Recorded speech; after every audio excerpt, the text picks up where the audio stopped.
बात सत्य है कि शिक्षा ही दुनिया को बदलने का सबसे ताकतवर हथियार है। शिक्षा ही विकास के रास्ते खोलते हैं, विकास के द्वार खोलते हैं, और शिक्षा से ही हम अपने प्रदेश और देश को विश्व गुरु के स्तर तक पहुंचा सकते हैं। हमारा यह बिहार कई मामले में एक विलक्षण प्रतिभाओं का जगह रहा है। आपने शून्य का ज्ञान दिया दुनिया को, इसका गौरव है। आपने गणतंत्र का ज्ञान दिया दुनिया को, इसके लिए हमारी धरती गौरवशाली है। आपने प्रशासन का ज्ञान दिया, जो 16 महाजनपद जो था मौर्य काल में, जो आप पढ़े होंगे, हिस्ट्री के लोग भी पढ़े होंगे, तो प्रशासन भी दुनिया को आपने सिखाया। अहिंसा भी दुनिया को आपने ही दिया। नहीं तो हमारे भारतवर्ष में एक परंपरा थी जिसको मैसेकर बोलते हैं। तो मैसेकर महाबली प्रथा थी, और जब बुद्ध जी आए तो अहिंसा हमारे धरती पर आया। यह भी बात सत्य है कि शिक्षा ही ऐसी चीज है, एक शिक्षक पुत्र को शिक्षा मंत्री बना देता है।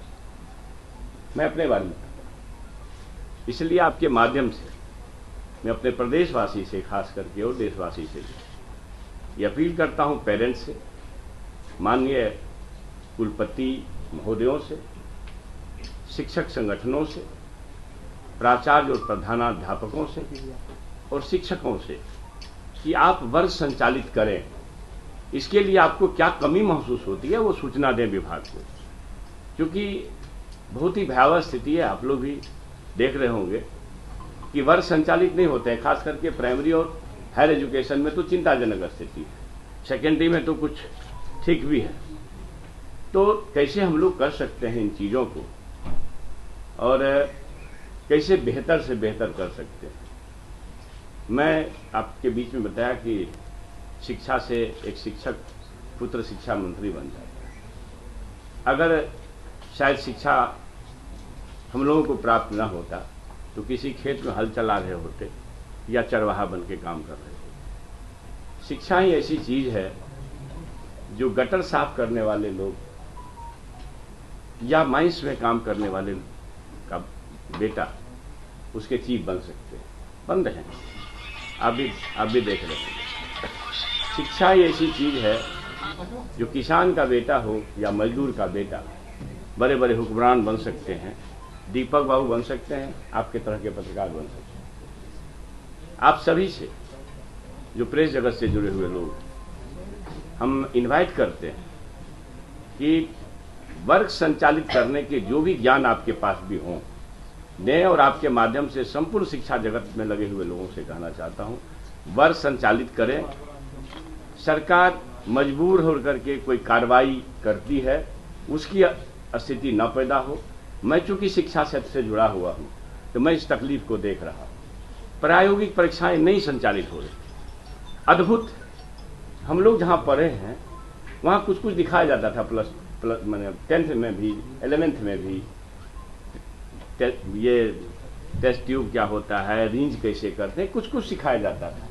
लेकिन अब तो लगता है पूरा मैंने हम लोग ऐसी स्थिति में जी रहे हैं कि कोट टाई पैंट भर रहा है, हाफ ये गोलगंजी वाले लोग पढ़ा के गए और कोट टाई पैंट वाले हम लोग शिक्षा को जरा कमजोर दृष्टि से देख रहे हैं। तो ये एक मास अवेयरनेस का भी सवाल है। बल्कि मैं माता पिता से भी आपके माध्यम से कहना चाहता हूं, बिहार प्रदेश के पेरेंट्स से, कि आप अपने बच्चों को बेहतर शिक्षा दिलाने के लिए, जैसे पहले लोग एक दबाव बनाता था बच्चों पर, वो भी दबाव बननी चाहिए। और इसी के लिए हमारा विभाग काम करेगा। हम लोग संकल्पित हैं इन चीज़ों को आगे बढ़ाने के लिए। और मैं पहले तो अनुरोध विरोध आपके माध्यम से करता हूं, फिर शिक्षक संगठनों से, विश्वविद्यालय के लोगों से, फिर उस लेवल पर अलग अलग या समीक्षा करके देख लेंगे, प्रधानाचार्यों को बुलाएंगे। और एक बार जरूर ये अपील आपके माध्यम से जाएगी। अगर हम आज भी लोग आए थे शिक्षक संगठन के कुछ लोग, हमने उनसे लोगों से कहा कि साहब आप क्लास लगवा दो, क्योंकि आप ही के भरोसे ये विभाग है। लगभग 50,000 करोड़ का कितना बजट, लगभग 50,000 करोड़ का बजट है।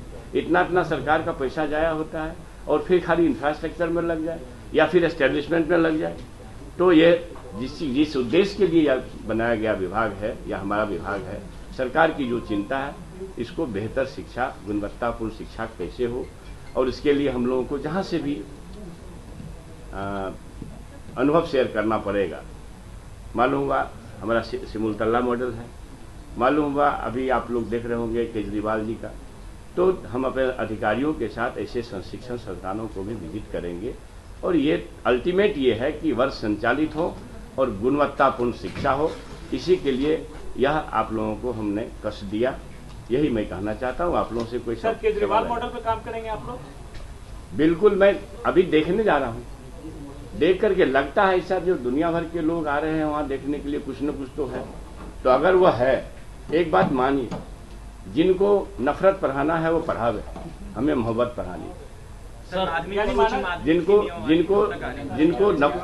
जिनको संप्रदायवाद पढ़ाना है वो पढ़ावे, हमको सोशल जस्टिस पढ़ानी है। जिनको गुरु गोवलकर के बंच ऑफ थॉट पढ़ना है वो पढ़ावे, हमको अम्बेडकर को पढ़ाना है। ये इसलिए कि हम नफरत के माहौल से अपने आप को अलग करना चाहते हैं। मंत्री जी, आपका एजेंडा है समान काम समान वेतन, क्या आप इसे लागू करेंगे? क्या बोले? समान काम समान वेतन को लेकर सर आपने मेरी बात सुनिए। हमारे शिक्षक आउटपुट देंगे, हम हर स्तर तक उनको मदद करेंगे। हमारे पास आउटपुट आएगा, इस बात की जिम्मेवारी पूर्वक कोई गारंटी लेंगे, तो हम शिक्षा नीति में जो आप सवाल उठा रहे हैं उस पर भी काम करेंगे। हम आज भी बोले, मैं आज भी बोला हूँ, प्रदेश के नेतृत्व के लोग आए थे, हमने कहा कि आप कम से कम 1 महीना मेरा वर्क संचालित कर दो। ये ऐसा रोना नहीं, 10 लाइसेंस के लिए अभी हम लोग भी समीक्षा बैठक में किया। हमने कहा कि भैया आप वर्क संचालित करा दो, प्राइवेट परीक्षाएं लगा दो, जो ही टीचर है कम से कम पढ़ावे। तो स्कूल में जाकर कर पढ़ाता नहीं हो तो शिक्षकों पर कार्रवाई ही करना पड़े, तो शिक्षक और समान लोगों में क्या फर्क है? एक आदमी बोलो। एक बहुत बड़ी समस्या है सर, सेशन देरी का बहुत बड़ी समस्या है। सबसे ज्यादा जो है सेशन जो लेट चल रहा है। मैं आपको ये कह रहा हूँ कि हमारा जो मॉडल चल रहा है ये चिंताजनक है, ये चिंताजनक है। और इस स्थिति में हमारा एजुकेशन नीचे नहीं हो रहा है, उसको आगे बढ़ाना है, चाहे जहाँ से मॉडल लाना पड़े। सर सेशन लेट जो चल रहा है सर, अगर पटना यूनिवर्सिटी को छोड़ दिया जाए तो बिहार की सभी यूनिवर्सिटी की यही हाल है। 3 साल का बीए बच्चे 6 साल 5 साल में पूरा कर रहे हैं, उसको कैसे आप लोग समाप्त कीजिएगा? तो ये विषय है ना, आपका मतलब है कि ये सेशन संचालन का ना, सेशन संचालन का मामला है, उसको हम विभाग ने उस पर काम भी किया है, परीक्षाएं आयोजित की जा रही है, आप सबको मालूम है। ये है कि लगातार परीक्षाएं हो रही है, तो इसके लिए भी एक शिकायत आ रही है। आज भी हमारे यूनिवर्सिटी से एक शिकायत आया था कि हम लोग तो लगातार परीक्षा को ही आयोजित करने में लगे हुए हैं। एक जब यह रोग जमा हो गया तो उस रोग को दूर करने में समय तो लग सकता है। सर सीटेट लाखों शिक्षक अभ्यर्थी सड़क पर हैं सर। एक बोलिए ना सर, सीटेट लाखों शिक्षक अभ्यर्थी सड़क पर हैं सर, उनके लिए क्या रणनीति है सर आपके पास? अभी भी स्ट्राइक पे हो लोग। सर बोला गया था जुलाई के लास्ट में विज्ञापन आएगा। मेरी बात सुन लीजिए, हम लोग जो काम कर रहे हैं, आपको सभी को पता है, स्वाधीनता दिवस पर माननीय मुख्यमंत्री जी का संबोधन देखा है, खाली पद नहीं रहेंगे। समय तो लग सकता है ना, समय तो लग सकता है ना, और जल्द से जल्द करने का प्रयास करेंगे। 10 लाख लोगों को नौकरी देनी है, और हमारे माननीय मुख्यमंत्री जी ने 10 लाख नौकरी को अविलंब पूरा करने का स्वाधीनता दिवस पर आश्वासन दिया है। और आपको पता है कि हमारे माननीय मुख्यमंत्री जो बोलते हैं उसको करते हैं। ये बात आपने जो सवाल किया, हमको आप काम पर लगाए, हम विभाग के अभी मंत्री बन के आए हैं, हम ही गड़बड़ करने लगेंगे तो कौन रिस्पॉन्सिबल होगा? इसलिए आप प्रेस जगत के लोग हैं, आप चौथे स्तंभ हैं, आप ही गलत करेंगे तो कौन देखेगा? बीमारी है, बीमारी को दूर करने में समय लग सकता है, लेकिन निष्ठापूर्वक हमारे विभाग के लोग संकल्पित हैं, और जो भाई इस काम को बेहतर ढंग से करेंगे, नौकरियां दी जाएंगी। हाँ, ये है कि कल परसों तरसों दी जाएंगी, यह तो सवाल करना शायद बेईमानी होगा। मैं जल्दी से जल्दी इस बात को करूंगा।